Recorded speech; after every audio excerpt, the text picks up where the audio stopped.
Hola, buenas. Vamos a seguir viendo el tema 8, el Imperio de los Habsburgo, auge y crisis, la Europa del siglo XVII. Y el punto que nos toca hoy ya es el sexto, nos queda poquito para acabar el tema, y trata dos sistemas políticos que aparecen en este siglo, el absolutismo y el parlamentarismo. Si os acordáis, venimos de la monarquía autoritaria. La monarquía autoritaria se ha impuesto en el siglo XV, por ejemplo, en reinados como el de los Reyes Católicos, o Francisco I de Francia, o Enrique VIII de Inglaterra. ¿Vale? En este siglo va a evolucionar hacia el absolutismo y además va a surgir un nuevo sistema político que se impondrá en los siglos siguientes, que es el parlamentarismo. ¿Vale? Bien, vamos hacia el punto 6. Vale. Tenemos lo que he comentado hace un momento, ¿no? Que en los siglos anteriores, en el 15 y el 16, el sistema político que se ha desarrollado es el de la monarquía autoritaria, en el cual los reyes son más fuertes, se van imponiendo la nobleza, aunque mantienen ciertos privilegios y cierto agasajamiento, ¿no? Como ganárselos un poco con mano izquierda a esa nobleza, ¿no? Hacia esa nobleza, dándole cargos concretos de gobierno y teniéndolos contentos en la corte. Pero por contra van desarrollando un aparato burocrático en el Estado con gran cantidad de funcionarios que se están formando en las universidades, que cada vez son más importantes, renacieron con el renacimiento urbano y desde entonces no han parado de crecer y dan esa mano de obra de funcionarios que necesita la corona para controlar el país. ¿Vale? Bien. A partir de aquí hay dos opciones en el siglo XVII. En algunos países se mantiene esa monarquía autoritaria, por ejemplo en España. Felipe IV intenta virar hacia el absolutismo con su valido, con el duque de Olivares, y provoca las revueltas en Andalucía, Cataluña y Portugal. Portugal se independiza y Cataluña se pone bajo soberanía de Francia hasta que se recupera, ¿no? Como territorio de la corona Habsburgo. Bien, va a haber dos modelos nuevos, que son el absolutismo, que consiste en que esos reyes autoritarios van a ser aún más poderosos y el poder va a estar más centralizado. No se va a gobernar con estados federales como lo es la monarquía Habsburgo. La monarquía Habsburgo tiene un rey fuerte, pero tiene territorios que tienen sus propias cortes, ¿vale? Tienen sus propias leyes, tienen cierto nivel de autonomía, ¿vale? Cierto nivel de autonomía. De hecho, cuando el rey no respeta esos fueros, esas leyes, hay problemas, como le pasó a Felipe II en Aragón, por ejemplo, cuando perseguía a Antonio Pérez, si os acordáis, cuando ejecutó a Juan de Lanuza. Estas son cosas del tema, de principios de tema, ¿vale? Del punto de Felipe II. Bien, donde sí triunfará será en Francia, con la figura de Luis XIV. Ahí el rey sí conseguirá centralizar todo el poder. Donde fracasó, por ejemplo, fue en la España de Felipe IV, con la unión de armas que provocó esas revueltas que comentó hace un momento, y también en Inglaterra, que eso lo veremos en un momentito, ¿vale? Bien. El otro sistema que nace en el 17 es el parlamentarismo. Es todo lo contrario del absolutismo. En el parlamentarismo, el parlamento controla a los reyes. Este es el sistema que se dará en Inglaterra y las Provincias Unidas. Y a partir del siglo XIX en más países, ¿vale? Con las revoluciones liberales burguesas, ¿vale? Bien. En estos territorios donde se da el parlamentarismo, el parlamento limita el poder de los reyes. O sea que si el rey absoluto es súper poderoso, el mejor ejemplo Luis XIV, en el sistema parlamentario el rey tiene su poder controlado o directamente no hay rey, como pasa en la República de las Provincias Unidas. ¿Vale? Bien. Vamos a ver el primero de los sistemas, que es el absolutismo, y el mejor ejemplo la Francia de Luis XIV, y otros, por ejemplo, como la Rusia de Pedro I. ¿Vale? El primer rasgo de estos reyes absolutistas: su poder es divino, ¿vale? Son reyes porque Dios lo quiere así. Esto no es una novedad, los reyes autoritarios también tenían este lema, ¿no? Dios, que es el que planifica todo lo que pasa en el mundo, quiere que esos reyes gobiernen, ¿vale? Y ese poder es absoluto. Esto sí es nuevo, porque los reyes autoritarios sí tenían sobre sí el control de las cortes de cada territorio que integraba la corona, y debían jurar esas cortes cuando comenzaban a ser reyes. En cambio, el rey absolutista va a tener todos los poderes en todo el territorio, porque ha centralizado el poder, ha acabado con los poderes locales, ¿vale? Los poderes de cada uno de los territorios que integran su reino. Así el rey tiene el poder ejecutivo, que es el de gobierno, el poder legislativo, que es el de hacer las leyes, y el poder judicial, que es el de juzgar, ¿vale? Obviamente él no lo hace todo, se apoya en gente, pero tiene la decisión en los tres campos, sea el asunto que sea el que atañe en el Estado, ¿vale? Bien, su administración es centralista. Es lo que intentó hacer el conde duque de Olivares y que no fue capaz de hacer en el siglo XVII, ¿vale? Desde los años 20 y en los años 40 es cuando estallan las rebeliones, ¿vale? Los años 20 del 17. Bien, ¿qué apoyos tiene? Tiene un consejo de Estado, lo tiene el rey de Francia y lo tenían los monarcas autoritarios en España también, se va a acordar, ¿vale? Tiene una serie de ministros que dirigen una serie de campos, ministro de Hacienda, ministro, y una gran cantidad de funcionarios. Tiene un cuerpo burocrático descomunal. La burocracia que tenían los austrias, por ejemplo, pues la que luego desarrollará Luis XIV estará al nivel de esa burocracia o incluso mayor. Tiene cuerpos de diplomáticos en todas las cortes europeas, tiene funcionarios que llegan a cualquier rincón de las provincias para controlar a los nobles locales, para controlar el cobro de impuestos, ¿vale? Económicamente llevan a cabo una doctrina que se llama el mercantilismo.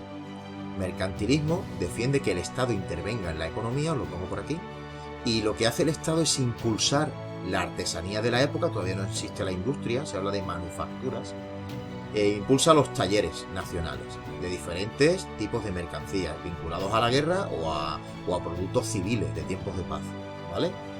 Hay telares, hay talleres de metal, hay diferentes tipos de talleres de vidrio que impulsa la corona, ¿vale? Y además impulsa compañías comerciales, compañías en las Indias occidentales, que es América, y compañías en las Indias orientales, que es la zona de Asia, Índico-Pacífico.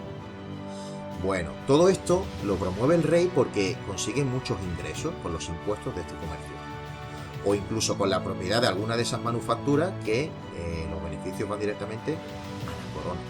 Este mercantilismo se basa en la acumulación de oro a través del comercio y las manufacturas.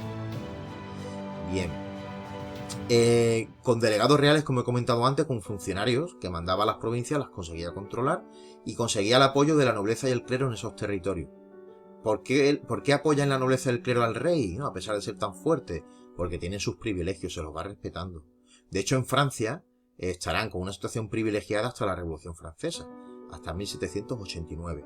Cuando comience la Revolución Francesa, la primera revolución es de los nobles, porque la corona les quiere obligar a pagar impuestos. Esto lo estudiaréis el año que viene en cuarto. Pues bien, eso es en el 18, pero ahora en el 17 y principios del 18, en la Francia de Luis XIV, la nobleza vive bastante bien en Francia, no paga impuestos, grupo social privilegiado, igual que los clérigos, ¿vale? Bien, como he comentado antes, controla esta nobleza también agasajándolo en la corte, dándole carguitos, dándole beneficios, concediéndole rentas y privilegios. El Parlamento lo único que controla del rey es cuando éste necesita dinero para la guerra y convoca las cortes, el Parlamento, o como se llama en Francia, los Estados Generales. Los convoca para obtener fondos, básicamente para guerrear. Entonces lo que intenta el rey es tener autonomía económica y no convocar estas cortes, porque son las que tienen que aprobar nuevos impuestos, aportes extraordinarios a la corona. Si os acordáis, cuando Carlos I llega al trono en el siglo XVI, al poquito de llegar, cuando todavía no hablaba ni castellano y venía rodeado de extranjeros, lo que enfadó muchísimo a los castellanos, además se coronó pidiendo dinero para ser emperador de Alemania, para sobornar a los electores imperiales, ¿vale? Pues esa era la función de los parlamentos. Ya cada vez es menos legislar y cada vez es más aprobar dinero para los reyes. Entonces, ¿qué hacen ellos? Pues los convocan lo menos posible. Yo he puesto aquí, por ejemplo, un dato que es cierto, lo veréis cuando estudiéis en cuarto la Revolución Francesa. Los Estados Generales de Francia llevaban sin convocarse desde 1614 hasta 1789, que es el año de la Revolución. Y cuando se convocan, pues se monta el lío que ya estudiaréis el año, ¿vale? Si hacéis la cuenta, son 175 años sin convocar esos Estados Generales, ¿vale? Bien, vamos a las imágenes. Si lo tengo por aquí.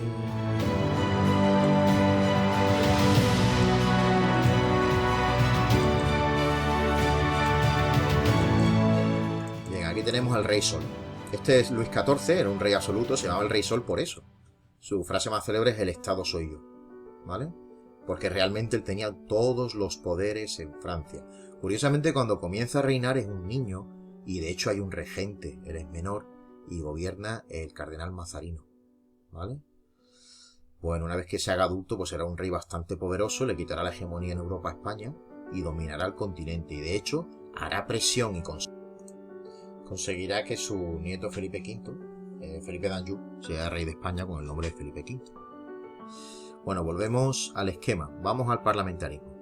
En el parlamentarismo, el parlamento limita el poder del rey, lo hemos visto ya antes, y se da en estos dos países, Inglaterra y Holanda, en dos procesos diferentes. Voy a empezar primero con Holanda, que es más rapidito, ¿vale? En el año 48 del siglo XVII, con la paz de Westfalia, en 1648, consigue el reconocimiento de la independencia con respecto a España. Llevaba 3/4 de siglo siendo independiente, ¿vale? Desde el siglo XVI. La rebelión de los Países Bajos empieza en 1566 y al poco ya consigue esa independencia práctica, ¿no? No reconocida por España, pero práctica. En el 48 España reconoce esa independencia. Desde que es independiente de España se constituye como República Federal. Hay una serie de territorios que se unen bajo el poder de una república, ¿vale? Una república burguesa. La burguesía tiene mucho poder en esa república. Hay una serie de territorios entre los que destaca Holanda. Por eso nosotros lo conocemos como Holanda, pero no es el nombre correcto. ¿Cómo se llamáramos Castilla a España? ¿Vale? En esta época histórica que estamos estudiando, Castilla es el territorio más poderoso en España, pero la corona Habsburgo está integrada por más territorios, en Italia, Aragón, Portugal, diferentes territorios, ¿no? Franco Condado, Países Bajos. Pues bien, es un caso parecido, hay territorios como Holanda, como Zelanda, son diferentes federaciones que se unen y forman un país que realmente se llama las Provincias Unidas. Yo pongo aquí Holanda porque sé que os resulta más familiar el nombre, ¿vale? No, comúnmente decimos Holanda, pero no es correcto, ¿ok? A día de hoy es Países Bajos y en aquella época eran las Provincias Unidas. Bien, la Revolución Inglesa. La Revolución Inglesa abarca, como veis aquí, un periodo bastante largo y en realidad son dos revoluciones, dos momentos históricos diferentes. Yo lo agrupo para que sea más sencillo, son alrededor de casi 50 años, ¿vale? De 1642 a 1689. ¿Cómo comienza el primer estallido revolucionario? Pues tenemos un rey que es de la dinastía Estuardo, diferente a la de Isabel I, que eran Tudor, ¿vale? Ha habido un cambio de dinastía, con el cambio de siglo, más o menos, ¿vale? Una dinastía que venía de Escocia, y hay un rey absolutista, o hay un rey que va a intentar ser absolutista, que es Carlos I. Él quiere gobernar imponiendo ese modelo absolutista, teniendo más poder él y menos poder el Parlamento. Obviamente el Parlamento no se queda de manos cruzadas, ejerce una oposición frente al rey liderada por Cromwell, Oliver Cromwell, que va a ser un hombre muy poderoso en esta época en Inglaterra, va a ser un dictador de una república que se va a crear con esta primera revolución, ¿vale? Hay una guerra civil que dura estos 7 años en la cual vencen los parlamentaristas, vence Cromwell. Y a Carlos I se le acusa de traición a la nación. Hay una justificación sobre cómo poder llevar a cabo lo que tenían en mente esos parlamentarios, que es ejecutar a Carlos I. Y que encuentra la razón en que ha sido un mal gobernante. Y había filósofos de la época que justificaban el acabar con un rey que, si recordáis, estaban en la corona por deseo de Dios, porque había ido contra el buen gobierno hacia su pueblo. Entonces Carlos I es decapitado y se proclama una república. ¿Quién lidera esa república? Pues este señor, Oliver Cromwell. Este señor llevó a cabo una represión bastante fuerte en toda Inglaterra y también en Irlanda, que en aquella época era posesión de Inglaterra. Queda poco para que Inglaterra se llame Reino Unido, ¿vale? Para que se forme una unión de territorios, Gales, Inglaterra, Escocia e Irlanda, y se cree el Reino Unido de Gran Bretaña. Eso pasará en 1707 con el Acta de Unión y se adoptará la bandera que va integrando las banderas de cada uno de esos territorios, con las diferentes cruces, la de San Andrés de Escocia, la de San Patricio de Irlanda y la de San Jorge de Inglaterra, ¿vale? Si os fijáis la bandera inglesa, la Union Jack se llama, veréis que están esas cruces. Bueno, Carlos I, ha sido decapitado y nace la República. Os voy a poner otra imagen de un grabado de la época, que aquí no puedo, de esa ejecución de Carlos I, ¿vale? ejecuciones públicas, que era como siempre se hacían, para dar fe de lo que estaba pasando ahí, ¿no? El hacha, ¿no? Si os acordáis, los nobles no podían morir. Los nobles tenían diferencia hasta en la forma de morir. Tenían una muerte más digna que los plebeyos. Los nobles morían con filo de metal. Espada, hacha, guillotina. Y en cambio la gente más humilde moría en ahorcamiento, descuartizamiento, formas más vulgares y menos dignas de muerte. ¿Vale? Bien, lo de la guillotina fue también en la Revolución Francesa porque necesitaba un sistema rápido de ejecutar gente. Porque las ejecuciones durante, sobre todo la época de dominio de los jacobinos, fueron bastante continuas. Eso lo veréis el año que viene, en cuarto. A ver, volvemos. Bien, tenemos esa república. Cromwell fallece en 1658 y año y medio después el Parlamento inglés decide volver a tener un rey en Inglaterra. ¿Y a quién eligen como rey? Pues al hijo de Carlos I. Han pasado ya una serie de años y aceptan tener de nuevo la monarquía Estuardo, pero el rey, para poder ser rey de nuevo, o para poder ser rey como fue su padre, tiene que aceptar el control del Parlamento y garantizar las libertades individuales. Debe jurar una serie de compromisos y Carlos II lo hace, ¿vale? En el lecho de muerte adoptó el catolicismo. En Inglaterra sigue presente esa lucha entre anglicanismo y catolicismo, ¿vale? Bueno, tiempo después, al morir Carlos II, fallece y le sucede Jacobo II, que es un hermano suyo, otro hijo de Carlos I. Y este Jacobo II quiere volver a intentar implantar el absolutismo, restarle poder al Parlamento, con lo cual de nuevo tiene la oposición parlamentarista, una nueva guerra civil y una segunda revolución, ¿vale? Los parlamentaristas ofrecen el trono a un príncipe holandés que es protestante, viene de tierra calvinista y confronta con esos flirteos que tiene la familia de Jacobo, Carlos II y Carlos I con el catolicismo, ¿vale? Entonces, ven con buenos ojos que venga un rey de una nación como Holanda, que era un príncipe holandés, Guillermo de Orange, ¿vale? No confundir con otro que en el siglo XVI, ¿vale? Porque es una familia importante de Holanda, de nobles holandeses. Y eligen a este señor como rey, pero también tiene que jurar que va a respetar las libertades individuales de los ingleses y el poder del Parlamento. Eso se conoce como el juramento del Bill of Rights, la Declaración de Derechos, de 1689, ¿vale? Bien, pues bien, en la guerra civil se impone el bando de Guillermo y se convierte en rey de Inglaterra como Guillermo III. Y ese intento de Jacobo II de volver al absolutismo ha fracasado y continúa el parlamentarismo en Inglaterra. Así tenemos un país con un sistema político moderno, parlamentarista, que controla a los reyes y en el cual tienen mucho peso los burgueses, la nobleza y los burgueses. Pero tanto la nobleza como la burguesía inglesa es muy emprendedora. Por ese puntito que le daba ese pensamiento protestante en el cual el tener éxito en los negocios era un síntoma de estar como tocado por Dios, ¿no? Pues eso hará que económicamente sea una nación muy emprendedora. Y en este 17 y en el siglo XVIII dominen los mares y el comercio, ¿vale? Bueno, luego hay cosas curiosas. Por ejemplo, dos países que tienen un sistema parecido, ¿vale? Sistema político parecido. Holanda no tiene rey, Inglaterra sí lo tiene en la mayoría de periodos, ¿no? Que tiene periodos de república. Es curioso que tuvieron varias guerras entre ellos, pero vamos, detrás estaba el dinero, el comercio, el luchar por los océanos. Las dos competían con Portugal y Castilla por los océanos y a su vez competían entre sí. Se aliaban a veces, competían a veces, ¿vale? Bueno, lo dejamos aquí y ya nos queda un punto, que es el punto 7, que tiene que ver con las disputas, vuelvo al índice, los conflictos del siglo XVII. Hablaremos algo de nuevo de lo que vimos ya en el punto 5 y de esto que hemos visto en el punto 6. Veremos cuáles son los principales motivos de conflictos en el siglo XVII. Ya os anticipo que es el tema hegemónico, tema político y el tema religioso.